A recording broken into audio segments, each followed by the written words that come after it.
Ethos of Silence. A veteran podcast aims to amplify the voices of veterans, creating a safe space for authentic conversations about their experiences, challenges, and triumphs. We seek to break the stigma surrounding mental health and foster community support, resilience, and understanding. Through storytelling, expert insights, and candid discussions, we strive to inspire healing, promote awareness, and empower veterans on their journeys. Welcome. All right, Ethos of Silence. Yep, I'll take another one. All right, Ethos of Silence, and I'm back. All right, man. Unspoken rules for all men. All men must know. What do you got? What's an unspoken rule? You got any idea? If we were trying to make a list of unspoken rules for men, right? Okay. You got any? What's the first one that pops in your mind? You stand up and you shake a man's hand. Eye to eye, shake a man's hand. Respect. Yeah. I think that's a big one. Okay. Another one would be walking. Whoever you're with, right? Your daughter, your wife, your girlfriend, whatever. You know, you're the man. You know, they walk on the inside of the street. You walk on the outside. You know, unspoken rules. Yep. Unspoken rules. Yep, that's definitely one of being the man. You know, here's one that I kind of live by. Don't take credit for work you didn't do. Unspoken rule of being a man. Like you are a class 1 bitch whenever you're taking credit for some work that you didn't do. Right? Like the pilot or the captain of that fucking crew. The very first way he opens that book is acknowledgments to every person on his crew, right? Like, I know I'm the captain. I know I turned this around. I know I help y'all turn it around. I know I put good officers in place and everything else. But don't take credit, you know? Tom Brady's the quarterback who won all those Super Bowls. Don't try and take credit for what that man did. You know, like don't take credit for what somebody else did. It's a very, very simple, unspoken rule of being a man that every man should know. Don't take credit for what somebody else did. Don't take credit for what you didn't do. I think another one, simply put, would be if something's fucked up, if something's messed up, right? Fix it. I feel like almost so often nowadays, men have stopped fixing things. Yeah. You know, we've decided to be victims. We've decided to, be weak because it's cool to be weak now as a man. You know, I'm not saying that men can't cry. I'm not saying that men can't have bad days. I'm not saying that men can't ask for help. Oh, we all have them. We all should. But I think, from what I see, especially in this younger generation, men are just weaker now because it's not cool to be strong. It's not cool to want to be a provider and a protector. You know, I heard the other day a guy was talking about,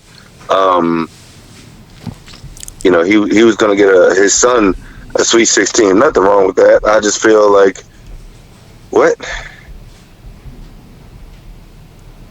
Yeah, no, that like, it's nothing wrong with giving your kids things for their 16th birthday or something else that way. But and I understand you trying to say the Sweet 16 thing, but that is definitely a feminine approach toward a 16th birthday. I'm not saying you can't buy your son a badass muscle car or a badass motorcycle or a project car for y'all to work on or something along those lines or anything at all. Like the video game he wants for his 16th birthday or throw him a party.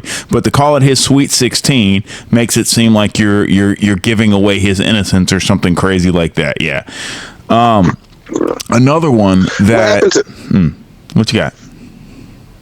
I just wonder what happened to dudes that learned how to do oil change and tire rotations. Dude, oil change, tire rotation, brake job, the 101s of a vehicle And yeah, I mean, like it is sad, but I mean, we even had Marines in the Marine Corps who were paying people to do brake jobs on their car. You know, it's like, what is wrong, man? We out here with people who do maintenance on aircraft, you know, and rig the brakes for all this other. I mean, you literally rig the speed sensor for a tire coming in to make sure that it doesn't enter into an anti-skid situation. So if it starts to lock up, it'll send a hydraulic pulse to it to make it spin a little bit, just to make sure that it doesn't lock up. You know, you're rigging this thing to work properly. You're paying somebody else to do a brake job on your car. And I mean, we're not even talking about a BMW or some crazy car. We're talking about a Honda Civic. You know, it's like, come on, dog. What are you doing? Yeah. So a big one that kind of plays off what you're saying, you know, if someone is shy or awkward in social situations, you don't point it out. You know, like if Twitch is having a moment, social situations, yes, you know, like if Twitch is twitching out at the Marine Corps ball, sure, you know, hey, look, whatever, don't point it out, right? That's a social situation. If it's happening in a bar room or something like that, now that's a little different, not that big a difference, you know, you're still doing it in a joking, loving manner, but you know, like never point out an awkward situation or somebody that's shy, you know, like in social situations. Let them grow, let them groom, let them turn into that. You know, like you're not trying to solve all their problems in one party. Yeah. Yeah. That's some more A1 bitch shit. Like I said, I miss the days, you know, when I was growing up as a kid around my aunt and my uncles and my dad. Yeah. You kind of got that sense that men were men, right? They didn't speak unless they, you know, had something to say. You know, when they did speak, everybody listened because there was a respect thing. There wasn't a whole lot of whining and crying, you know? Yep. Men built the decks in their backyards. They worked the grill, you know?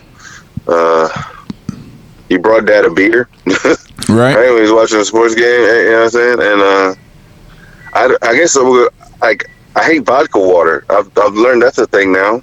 Vodka water. Have you had that stuff? I try not to try all these foo-foo things that come out, man. I try not to. There's, you know, like there's vodka water. There's those fruity alcoholic drinks. Hey, even Monster now has alcohol in it. Hey, look, every the stock market's the worst thing to happen to America. I mean, funding is great, but the fact of a company constantly trying to increase its bottom line, so it needs to continue to add share revenue and continue to buy up and gobble up the small man or the small businesses or all this other different stuff. It's complete and utter corporate greed. And it's just ridiculous for all these things that are entering all these other different things, you know?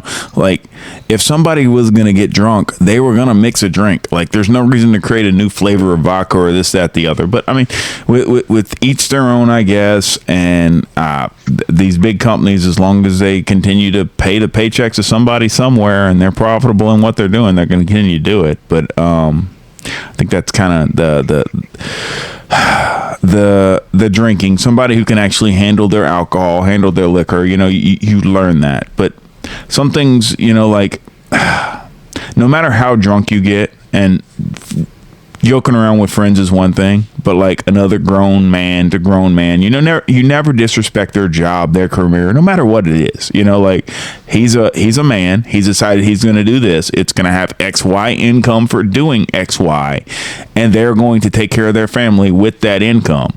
You know, like as long as they're being a man and doing what they're supposed to do with the money they have coming in and managing their finances, you never disrespect the man for his job, his career, the path he decided to take in life. You know, I'd say never insult the cooking when you're the guest in somebody else's home. Right? Like you're a guest in their home. They invited you over. They, you know, you always tell them, wow, you know, find something out of the entire house that you like, even if it's the fact that they have a nice coffee table or a nice TV, or wow, man, that's cool. Yeah, you've got a really nice location for a home, you know, Like, you said nothing about their house being nice, but damn it, they live on a nice road, you know? Like, wow, it's nice to live this close to work. You got a really nice location. That's not an insult, you know? You're telling them something nice about where they live, you know? And when somebody else is paying for you at a restaurant or something, you know, you always get something cheap. You always get something on the lower side of things. You always get something, you know, that's reasonable, you know. That's funny. My son's gonna kill me for telling this story. He had a buddy whose birthday's in January, so just this month. He took him out to eat, picked up his girlfriend, his girlfriend, and the other one. They all went out to B-dubs, you know. I think it's $20 for 2 meals and 2 drinks and 2 appetizers or whatever, an appetizer, right? So he's with his girlfriend. He picks up the other guy for his birthday, and he's with his girlfriend, you know. And they order all the food, and they're hanging out, and they got a little waitress. And I think it was Monday night for the national championship game, right? So I mean, B-dubs is popping. They got a bunch of people there, right? So obviously, this server would make a lot more money if she didn't have some teenagers who aren't even old enough to drink at one of her tables in one of her spots, right? Being nice, comes back and like, hey, would y'all like dessert? You know, she should have been like, hey, would y'all like dessert to go?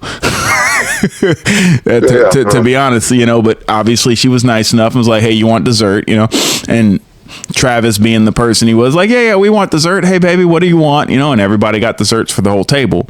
Well, you know, the girls go to the bathroom and his buddy's like, hey, man, I don't have any money. He's like, okay, this is a conversation you should have had before you ever had me drive from my house to your house to get you. And definitely before I ever drove from your house to your girlfriend's house to get her. You know, like, this is not a conversation you're supposed to have with me after you just ordered desserts that cost more than the meal, because we're talking 4 desserts on top of 2 $20 meals. You know what I mean? It's like, come on, man. You show a little respect when somebody else is paying for you, especially when you think somebody else is paying. And at this point, he's like, he knows somebody else is paying for him. You know, it just... My father always used to tell me, never sit down at a table you're not invited. Yes. Yeah. Never. Because even if you had to beg for that invitation or whatever, like, you were never actually invited to be in that room. So you don't want to be there, right? Like, yeah. I understand the social want in high school to be on the in crowd, the social want in the military to be the one who's invited to this, invited to that, the social want of everybody else to be invited to things, right? But... and I guess I probably have the same problem, the whole resting bitch face thing, the whole unapproachable thing. But people will say that on one tongue, and then, like I said before, they'd also approach and say that if they had a question about work, a question about fixing this, a question about that work, and a question about something else, they're definitely going to approach me and ask me. So obviously this isn't the problem. You know what I mean? You're just painting an excuse to cover up the fact of you not being a man and wanted to address some other issue. You know, like, you're hoping that me saying that'll make me a happier person at work. How in the hell is telling a Marine that he looks like a bitch a way to make me a happier person? Huh. I don't think that one's going to come off right. No. Absolutely not. No, absolutely not. Shit. Yeah, man, it's one of the things. It's crazy because, again, looking at just society as a whole, there's a lot of things coming out of the military. What I'm looking at, what I'm seeing, I just don't like. I just don't like. And it's hard to stay quiet sometimes. It really is. Well, it is, but it isn't. You know, because I never kill my demons. I've taught them patience. He watches from a cage, smiling every time somebody tests the lock. Oh, man.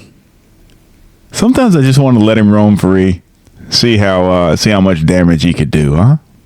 Boy, how many be scary. How many lives would I just ruin? You know, like they talk about PTSD and different stuff like that. You know, if I was to just go in one day and fucking pretend like I completely fucking lost it, you know, like I go grab my camis out of the fucking closet, I show up to the fucking plant, and I just start barking fucking orders. I don't give a fuck if somebody's listening or not.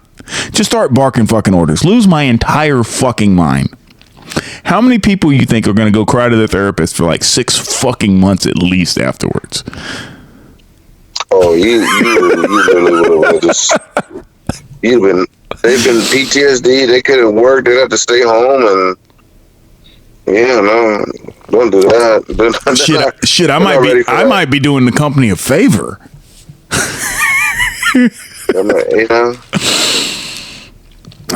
So sometimes I wonder, like, if it really is, like, if we're the problem. But then sometimes I'm like, we can't be, because like we just had successful careers in the military. Our military is the best in the world.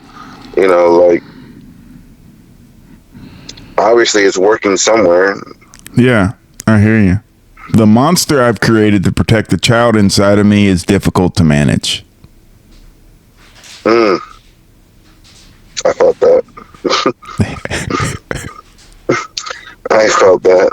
Jeez Louise, that's power, huh? Yeah. Yeah, that's giving power to something. Yeah, well, just like somebody coming up to you and telling you what they told you with the resting bitch face, if you want to destroy me, aim well, because if you miss me, I will not miss you. I have never hated anyone. Yeah. I simply exclude those from my life that disappoint me. You talk to me when you want something. I respond when I'm bored. I like it. I like it a lot. Now I just need somebody to say something to me so I can respond with that. Like, I promise you, I've committed that to memory.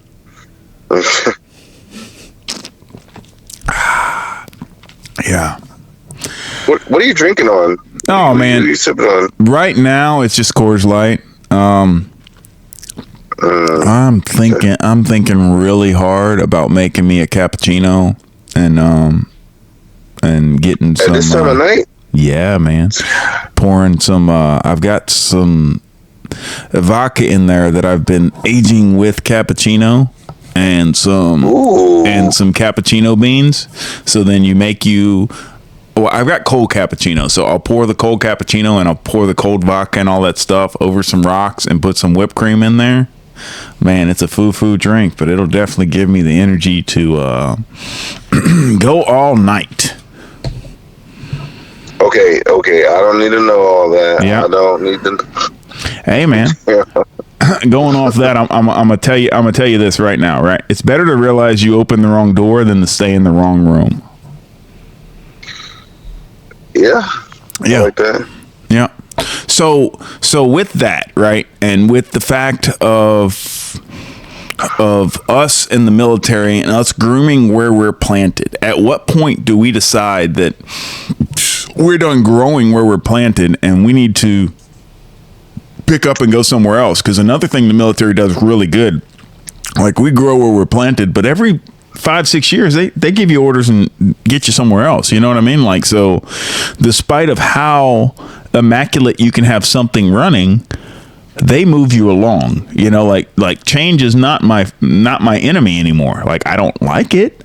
It's not the most comfortable thing in the world, but it's nowhere near my enemy. It's nowhere near the worst thing that can happen. You know what I mean? Like, my wife deciding that she wants to run off and try and find greener pastures, good fucking luck. You know what I mean? Like, good luck. It is what it is, dog. I think I do miss it sometimes, the constant moving around. That I do miss it sometimes. Well, I mean, we can recreate that right here, man. That's what this podcast can do. I mean, even if we're just podcasting, I'm posting and nobody's listening, I care less. Somebody one day is going to stumble upon this and think they found the greatest gold in the universe.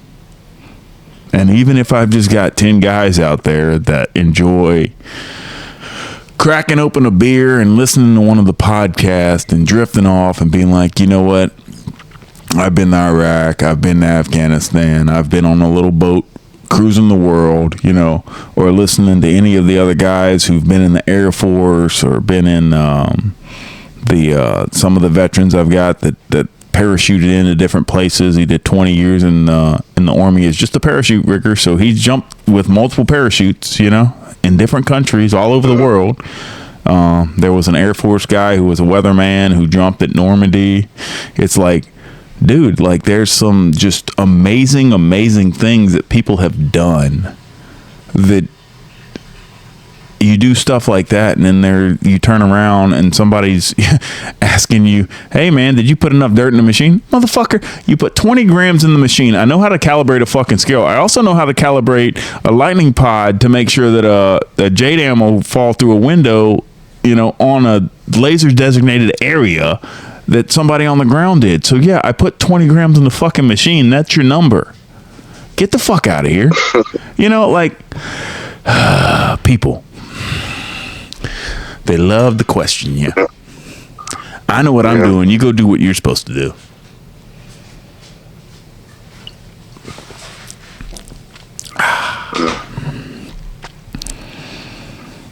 I do have some rum. I have not touched. So I might, you know,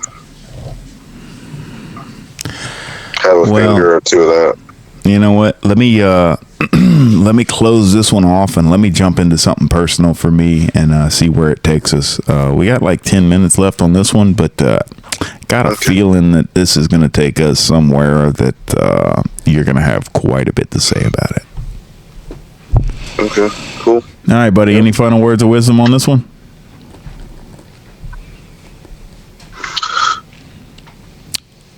Control your liquor.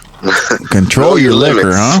I'll tell you what, you liquor right, you won't have to control anything. She'll be in control of everything. Oh, stop it. Iron sharpens